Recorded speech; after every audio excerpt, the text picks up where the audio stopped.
Konfindustria paralajmëron se një përkeqësim i mundshëm i konfliktit në Igjerin Persik mund të përkthehet në goditje të drejtpërdrejta për ekonominë shqiptare përmes rritjes së çmimeve të karburanteve.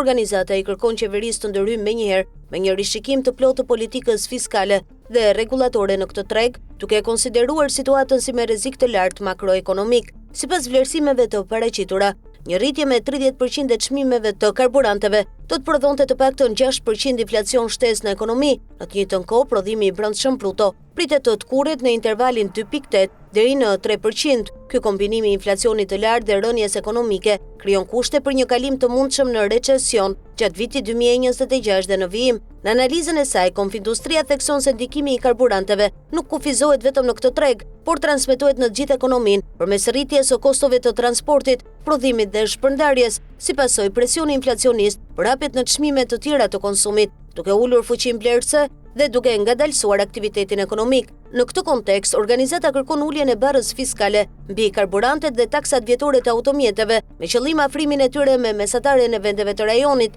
Sipas saj, Shqipëria mbetet i vetmi vend në rajon që nuk ka ndërmarrë masa konkrete lehtësuese për krizën e karburanteve. Propozimi aktual për ulje me 20% të akcizës vetëm në rast se çmimi i naftës arrin në 220 lekë për litër, vlerësohet si pamjaftueshëm dhe me efekt të vonuar. Konfindustria argumenton se zgjerimi i diferencës së çmimeve të karburanteve me vendet konkurruese në rajon dëmton drejt për drejt konkurrueshmërinë e ekonomisë shqiptare, rritja e kostove operative për bizneset, rrit rrezikun e falimentimeve në industri dhe dobëson prodhimin vendas. Në të njëjtën kohë, konsumatorët përballen me një goditje të shumëfisht inflacioniste. Në planin institucional, organizata kërkon transformimin e bordit të transparencës në një ent rregullator të karburanteve, me status të përhershëm dhe kapacitete profesionale për të monitoruar tregun dhe për të kufizuar sjelljet spekulative. Sipas saj, struktura aktuale e tregut paraqet i parë përqendrimi, çka rrit nevojën për një mbikëqyrje më të fortë. Gjithashtu, Konfindustria mbështet krijimin e një operatori me kapital shtetëror në tregun e karburanteve,